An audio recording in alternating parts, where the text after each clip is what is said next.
말씀 전하겠습니다. 그리스도와 연합된 성도라는 제목으로 하나님 말씀 전하겠습니다.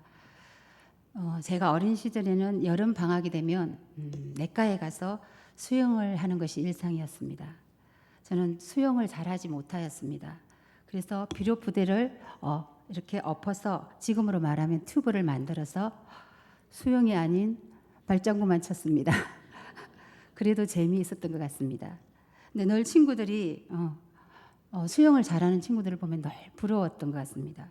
어느 날 저희 오빠가 저를 등에 태우고 물속으로 들어갔는데 저는 떨어질까봐 너무 무서워서 꽉 붙잡고 오빠 등에 있었습니다. 근데 오빠가 유유히 헤엄을 치니까 저는 너무 좋았습니다. 마치 제가 헤엄을 치는 것 같은 느낌을 받았습니다. 그래서 오늘 좀 엉뚱한 얘기 같지만 저는 그리스도와 하나 된 삶을 살아가는 성도의 모습이 이와 같다고 생각합니다. 아무런 능력이 없는 인간을 등에 업으시고 죄악의 바다를 유유히 헤엄치는 예수님을 생각나게 합니다. 오늘 본문에서는 예수와 함께 죽고 예수와 함께 살아가는 믿음에 관해서 말하고 있습니다.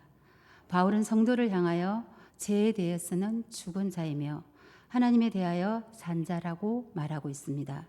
이제 그리스도와 연합된 성도인 우리에게 하나님이 어떻게 말씀하시는지 하나님의 말씀을 나누고자 합니다. 그리스도인은 그리스도처럼 사는 자입니다. 5절에 보면 만일 우리가 그의 죽으심을 본받아 연합한 자가 되었으면 또한 그의 부활을 본받아 연합한 자가 되리라고 하였습니다. 여기서 연합함이라는 말에 주목할 필요가 있습니다. 연합함이라는 해당하는 원어는 접목된 이라는 뜻입니다. 즉 종가질이 다른 나무 가지가 다른 나무에 접붙임되어 그 나무와 같은 성질의 나무로 변하는 것을 나타날 때 사용하는 용어입니다. 제가 지난번에 청년부 설교하면서 이 접붙임에 대해서 설교하면서 접붙이는 영상을 찾아보았습니다. 제가 농사를 안 지었기 때문에. 그래서 종과 질이 다른 나무를 붙여서 이렇게 랩으로 꾹꾹 싸더라고요. 근데 그 조금 더 틈이 생기면 그 나무에 접붙임이 되지 않고 생명이 끊어진다고 해서 그분이 이렇게 유튜브의 영상으로 보니까 꼭 붙어 있어야 된다는 말을 들으면서 우리가 예수님께 조금만이라 떨어지면 우리는 생명이 없는 거구나 이런 생각을 하면서 제가 은혜를 받았던 기억이 납니다. 그래서 우리는 이 말을 통해 그리스도인과 신앙과 삶의 원리를 이렇게 발견할 수 있습니다. 그리스도인은 그리스도와 연합된 존재입니다. 그리스도인은 이전에는 그리스도가 아닌 사단과 연합된 존재였습니다. 그래서 우리의 행동에는 언제나 죄의 아비인 사단의 성품, 죄의 악한 성품들이 나타났습니다. 그래서 생각하는 것이나 말하는 것이나 행하는 것이 모두 죄악된 것이었습니다. 그런데 그러한 사람이 그리스도를 믿음으로 그리스도와 연합하게 되었습니다. 그리스도와는 전혀 이질적인 저와 여러분이 그리스도에게 접붙임 바 된 것입니다. 그렇다면 어떻게 되어야 하겠습니까? 당연히 그리스도인에게서는 그리스도 예수의 성품이 나타나야 합니다. 그리스도처럼 살아야 합니다. 생각하는 것이나 말하는 것이 그리스도의 삶과 닮아 있어야 합니다. 여러분의 삶은 어떠십니까? 그리스도와 닮아 있는 삶을 살고 계십니까? 그렇게 그리스도와 닮아가는 삶을 사는 여러분들이 되시기를 바랍니다. 이것이 그리스도와 연합된 삶의 방식인데 예수 그리스도는 바로 하나님을 향하여 가셨습니다. 그는 사랑의 길로 가셨고 의의 길로 가셨습니다. 용서와 간용의 길로 가셨고 인류의 대속을 지시고 십자가를 지고 골고다 언덕까지 가셨습니다. 우리도 그리스도처럼 행해야 합니다. 날마다 제 길로 가는 발걸음을 멈추고 주께서 가신 곳에 함께 가야 합니다. 그리스도를 믿는다고 하면서 그리스도와 동떨어진 길로 가는 자들은 거짓 믿음을 가진 자들입니다. 그리스도와 연합된 성도들은 오직 그리스도가 행하신 대로 자기도 행해야 합니다. 그것은 그들이 그리스도 안에 거하기 때문입니다. 과연 여러분은 지금 그리스도와 연합된 자처럼 행하고 계십니까? 골로새서 3장 10절 말씀에 보면 새 사람을 입었으니 이는 자기를 창조하신 이의 형상을 따라 지시기까지 새롭게 하심을 입은 자라고 그리스도와 연합된 자를 설명하고 있습니다. 여기서 새 사람을 입었으니 이는 자기를 창조하신 자의 행상을 쫓아 지시기까지 쫓아가야 새롭게 하심을 받는 자라고 말씀하십니다.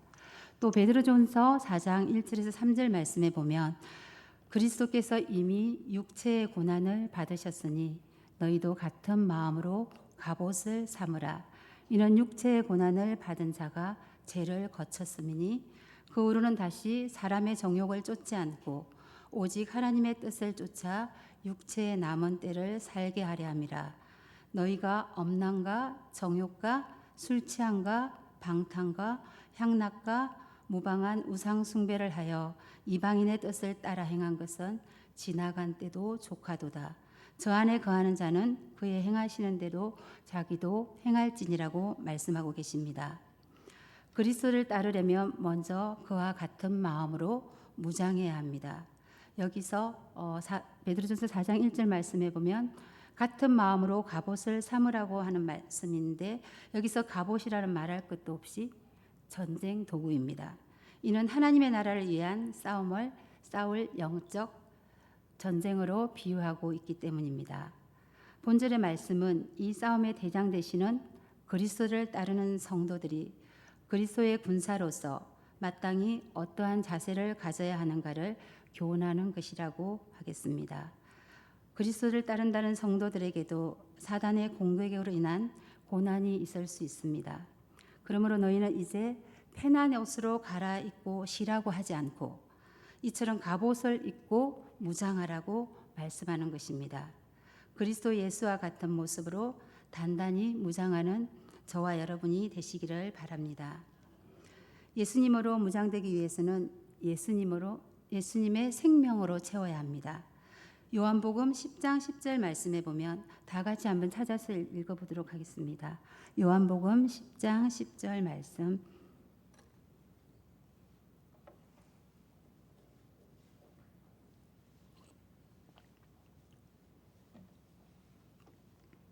찾으셨으면 다 같이 읽겠습니다. 도둑이 오는 것은 도둑질하고 죽이고 멸망시키려는 것뿐이요 내가 온 것은 생명을 얻게 하고 더 풍성히 얻게 하는 것이라 말씀합니다. 아멘. 생명력은 예수님이 주시는 마음으로 살게 하는 힘입니다. 예수님이 이 땅에 오신 것은 첫 번째로 영적인 생명을 주시기 위해서 오셨습니다. 두 번째로는 생명력을 주시기 위해서입니다. 여기서 생명과 생명력을 우리는 놓치기가 쉽습니다. 생명은 예배를 통하여 얻을 수 있습니다. 예수님의 생명이 있어야지 우리가 음식을 먹지 아니하면 힘이 없는 것과 같이 예수님의 생명이 없으면 생명력 있게 살아갈 수가 없습니다. 그래서 여러분들 안에 예수님의 생명력으로 채워지는 은혜가 있기를 바랍니다. 생명에 있는 예수님이 마음에 있으면 우리들의 삶은 성령의 충만함으로 덧입힙니다. 성령의 충만하다는 것은 예수님이 내 마음의 주인이 되어 예수님과 연합한 삶을 살아갈 수 있습니다. 그리스도 부활의 생명은 성도의 부활의 생명의 보증입니다. 다시 6절 말씀을 보시겠습니다. 우리가 알거니와 우리의 사람이 예수와 함께 십자가에 못 박힌 것은 죄의 몸이 죽어 다시는 우리에게 죄에게 종로로 타지 아니하려 함이니라고 말씀하십니다. 바울은 만일 우리가 그의 죽으심을 본받아 연합한 자가 되었으면 또한 그의 부활을 본받아 연합한 자가 되리라고 하였습니다. 이 말씀은 우리에게 참으로 소망을 주는 말씀입니다. 우리에게 부활의 확신을 심어주는 말씀입니다. 우리는 앞에서 그리스도의 죽음이 단순히 그의 개인적인 죽음만을 의미하지 않는다는 사실을 잘 알고 있습니다. 즉 그리스도의 죽음은 그와 연합된 사람의 대표자로서의 죽음입니다. 그러므로 그리스도와 연합된 그리스도인들은 비록 그리스도와 동일한 죽음을 경험하지 않았다 할지라도 사실상 죄에 대하여 죽은 자로 인정되는 것입니다. 이것이 은혜입니다. 그런데 그리스도께서는 죽어 장사 지낸 바 되었다가 다시 살아나셨습니다. 따라서 그리스도와 함께 연합한 그리스도인들은 그리스도의 부활 때에 다시 살아나게 될 것입니다. 이것은 영적 부활입니다. 오늘 그리스도를 믿어 그와 연합된 우리는 다 대하여 죽고 하나님에 대하여 다시 산 자가 되었습니다. 우리는 그리스도 안에서 어렵다함을 받았고 새 생명을 얻었습니다. 이것은 놀라운 사실이며 하나님의 은혜입니다.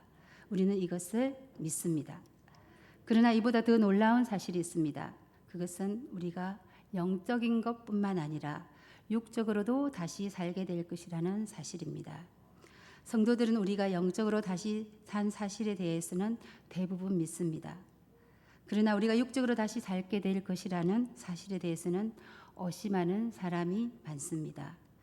그러나 우리는 이 사실을 진리로 믿어야 합니다. 이 시간 성령 하나님께서 진리로 믿어지는 은혜가 있기를 바랍니다. 예수 그리스도의 육적 부활은 우리가 육적으로 다시 살 것이 될 것이라는 사실에 확실한 보증으로 말씀하셨습니다. 고린도전서 15장 20절에서 22절 말씀에 보면 아담 안에서 모든 사람이 죽은 것 같이 그리스도 안에서 모든 사람이 삶을 얻으리라고 하였습니다. 첫 열매가 의미하는 삶이 무엇입니까? 둘째 열매도 있고 셋째 열매도 있고 계속해서 맺힐 것을 의미하고 있습니다. 그리스도의 부활은 성도의 부활의 첫 열매입니다. 곧 우리 부활의 보정입니다. 우리는 장차 그리스도께서 재림하시는 날 죽은 자 가운데서 부활하게 될 것입니다.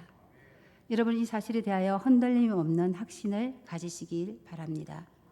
요한복음 6장 40절에 보면 내 아버지의 뜻은 아들을 보고 믿는 자마다 영생을 얻는 이것이니 마지막 날에 이를 다시 살리시리라 하시니라고 말씀하였습니다. 그 무엇보다도 성도를 영원히 넘어져 있게 만들 수는 없습니다. 본문 8장 8절에서 9절 말씀에 보면 그리스도가 연합된 성도가 누리는 삶의 특권에 대한 교훈이 나옵니다. 여기에 보면 바울은 성도가 그리스도와 연합되어 죽었으며 또한 그리스도처럼 부활하는 삶을 살게 된다고 정언하고 있습니다. 사망이 다시 그를 주장하지 못할 줄을 알미라고 했습니다. 우리는 이미 영적으로 부활한 자입니다. 그리스도의 부활 생명과 연합되었기 때문입니다. 로마서 8장 38절에서 39절 말씀에 보면 그러므로 사도 바울은 내가 확신하노니 사망이나 생명이나 천사들이나 권세자들이나 현재일이나 장래일이나 능력이나 죽음이나 기품이나 다른 아무 피조물이라도 우리를 우리 주 예수 그리스도 안에 있는 하나님의 사랑 안에서 끊을 수 없으리라고 당당하게 선언하고 있습니다.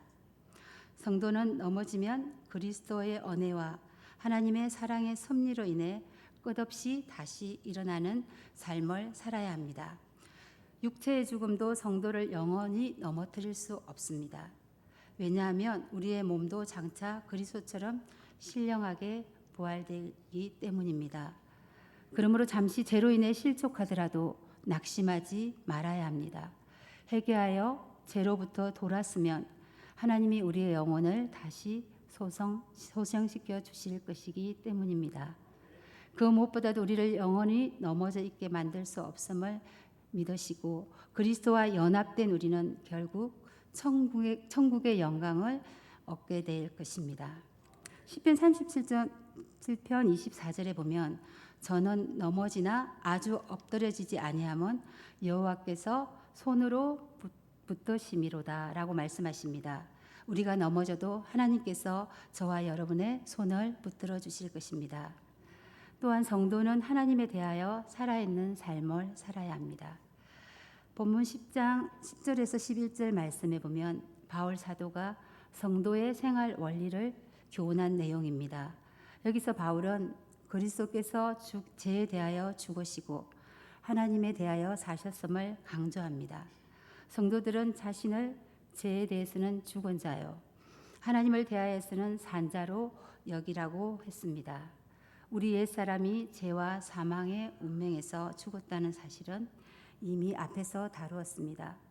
성도는 죄와 사망의 심판의 운명에 대해서는 구원의 확신을 흔들릴 때마다 붙드시고 구원받지 못하고 심판받을 나는 이미 죽었노라고 선포하는 여러분들 되시기를 바랍니다. 선포에는 능력이 있습니다. 또 죄의 유혹이 올 때마다 하나님을 모르고 살던 옛사람의 섭성을 따르지 말고 자신은 세상에 대해 죽은 자로 여기며 죄의 유혹을 물리쳐야 합니다. 다음으로 우리는 하나님 앞에 살아있는 삶을 살아야 함을 의미합니다. 하나님 앞에서 살아있지 않은 삶은 진정으로 살아있는 삶이 아닙니다.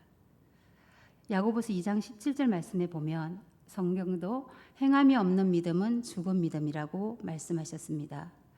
예수 믿는 사람은 많은데 정작 하나님 앞에서 살아있는 자처럼 사는 성도는 적습니다. 하나님 앞에 살아있는 성도는 순종도 잘합니다. 충성도 잘합니다. 하나님 말씀도 잘 알아듣습니다. 그 믿음의 삶이 있기 때문입니다.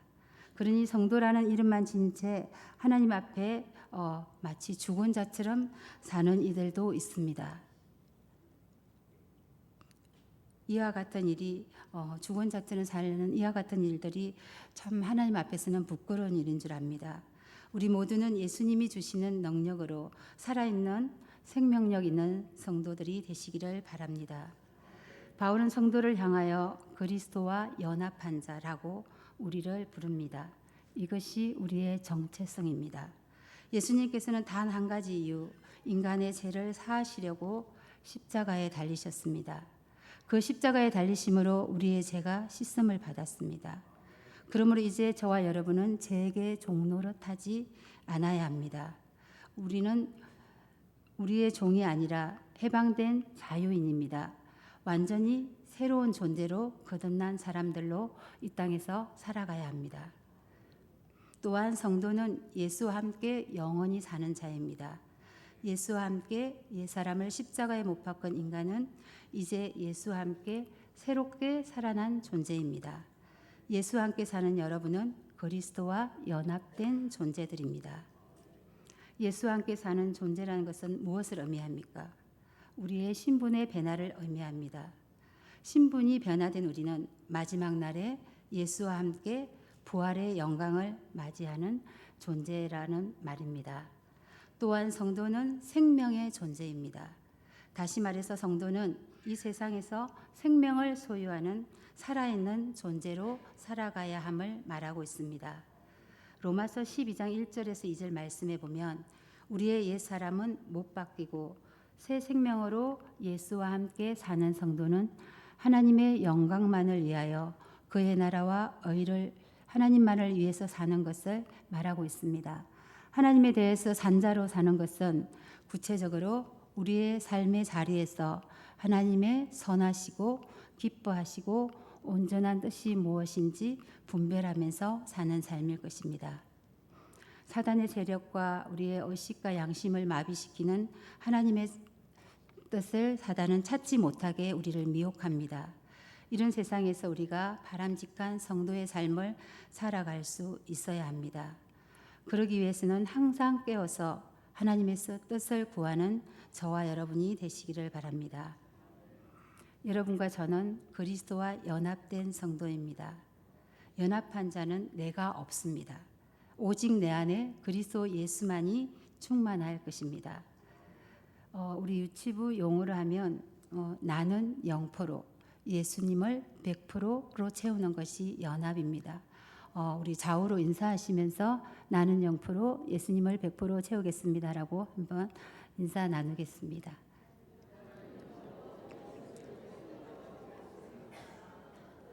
감사합니다. 기도하시겠습니다. 하나님 감사합니다. 그리스도와 연합된 성도라는 제목으로 하나님의 말씀을 나누었습니다.